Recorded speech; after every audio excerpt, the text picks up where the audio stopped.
জাতীয় সংসদ নির্বাচন ও গণভোটের প্রস্তুতি সম্পন্ন করেছে নির্বাচন কমিশন। ১১ ডিসেম্বর বৃহস্পতিবার সন্ধ্যায় জাতির উদ্দেশ্যে ভাষণে আনুষ্ঠানিকভাবে এই তফসিল ঘোষণা করেছেন প্রধান নির্বাচন কমিশনার এএমএম নাসির উদ্দিন।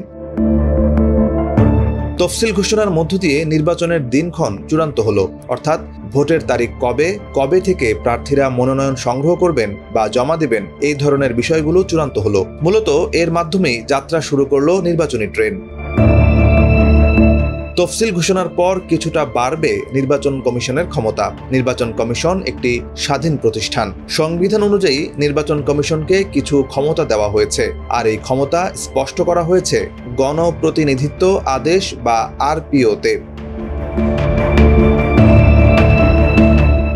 নির্বাচন কমিশন চাইলে প্রশাসনে রদবদল আনতে পারে।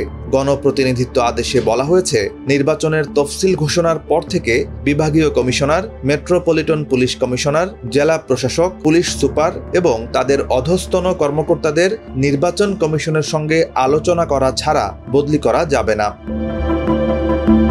অন্যদিকে নিরপেক্ষ নির্বাচনের স্বার্থে যদি নির্বাচন কমিশন মনে করে কোনো কর্মকর্তা বা কর্মচারীকে বদলি করা প্রয়োজন, তারা সে অনুযায়ী ব্যবস্থা নিতে পারবে। এজন্য কমিশন লিখিতভাবে সংশ্লিষ্ট কর্তৃপক্ষকে জানাবে। এরপর যত দ্রুত সম্ভব সেই বদলি কার্যকর করতে হবে।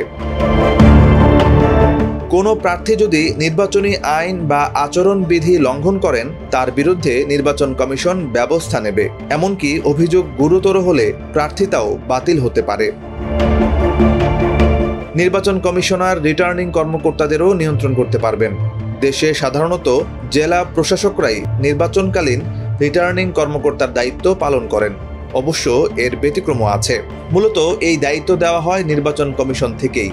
গণপ্রতিনিধিত্ব আদেশে বলা আছে, নির্বাচন কমিশন যেভাবে দায়িত্ব দেবেন একজন রিটার্নিং কর্মকর্তাকে, ঠিক সেভাবেই দায়িত্ব পালন করতে হবে।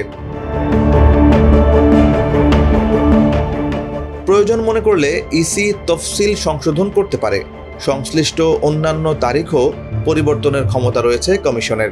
উদাহরণস্বরূপ বলা যায়, ২০০৮ সালে ডক্টর এটিএম শামসুল হুদার কমিশন প্রথমে ১৮ ডিসেম্বর নির্বাচনের দিন নির্ধারণ করলেও বিএনপির সঙ্গে আলোচনার পর তা ২৯ ডিসেম্বর করা হয়।